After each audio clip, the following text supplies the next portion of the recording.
speculation around Miguel Almiron was rife at this point, and it hasn't died off, to be fair. I may as well get everyone, so I'll start with Kyle on this. What's your thoughts on him? From what I've heard of him, he's a good creative player, but the one thing that you maybe might want to look at as a minor criticism is he looks very lightweight. So like it could be like a Remy Cabell all over again. He could be very lightweight, but there are players that have adjusted to that, like people from the MLS, like Landon Donovan, and players that have adjusted, Clint Dempsey as well. They've adjusted to the league, so it's a catch-22, mate. Like I'd love to see him at the club because he's a number 10 that we need. And if we were to go out and buy him, it would show a bit of ambition from the club. So I'm all for it, mate. Get him in if you can. You'd pay that? The rumoured fee? Nah. How much is the rumoured fee though? Right, they're talking over 20 million at least. That breaks records. Quite a bit. It's a huge risk. Well, according to that, he said, I'm not going to entertain any offer that doesn't start with a 3, so he's wanting $30 million. He's going to say that though, isn't he? Because he wants the highest bidder. If you're selling your house, you're going to put an extra 20 grand on it, won't you? Well, for me though, when you're looking at this is a player that, yes, might be flying in the MLS, but that doesn't prove that he's going to do it in a European league. Because, no disrespect to the MLS, but the MLS and the European league. Especially Paraguay as well, doesn't he? I know, but there's a big difference to it. What's the chance to take? I know it's a risk there, but is it a risk worth paying 23, 24, 25 million? Because we've had our fingers burnt with Tovan and Cabella when we spend big money. I'd rather take a risk on Miguel Almiron than complain about Perez all season. No, he puts pressure on Perez. He puts pressure on Perez. You look at Perez, and it might get the best out of Perez. A bit of competition in the fact that as well. You look at Perez, and he's had poor performances, and I'm sure I would imagine he was poor at West Ham. Let's say we're going with 25 million for Almiron. Would you pay that, or would you pay 25 million for Ruben Loftus-Cheek? But that's a different question. That's a different player. One about Almiron.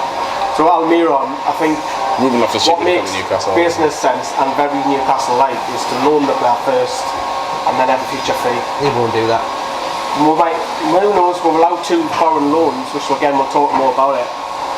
And he's left-footed as well, so he can't be shifted out to the left wing as well. He doesn't just play in the 10. Johnny, what do you think?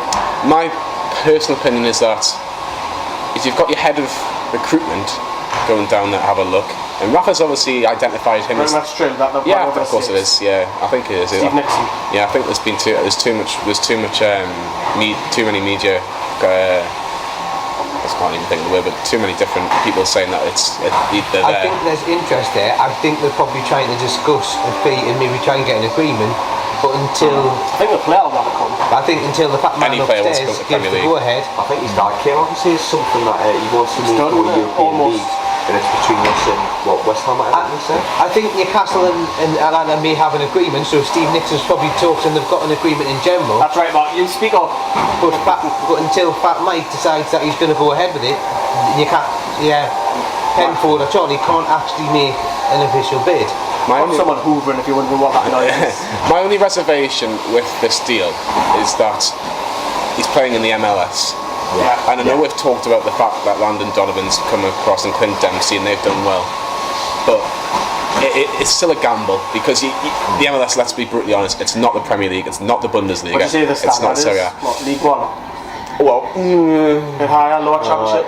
Probably lower championship for me. I think if Bradley Wright Phillips and Sean Wright Phillips are making a good success of it, then you got to say maybe lower championship. However, I think it's a gamble worth taking because you look at the fact that we don't spend money at the best of times.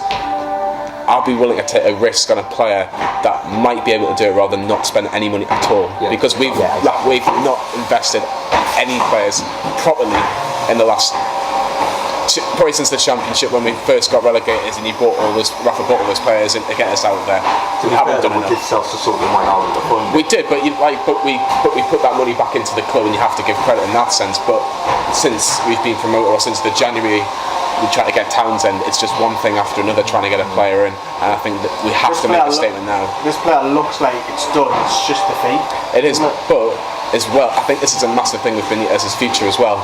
Yeah. Because if they can't get this deal through the line, he'll be thinking, look, I don't have to deal with this anymore after this end of the season. I'll keep the club up, I'll make my reputation bigger, I'll go to a bigger club and I'll try and get some money there. I think this is a massive window for Newcastle. I don't think it's as cut as dry in that. I don't think it's as cut as dry. I don't think Benitez is going to look at this window and go, right, that's it.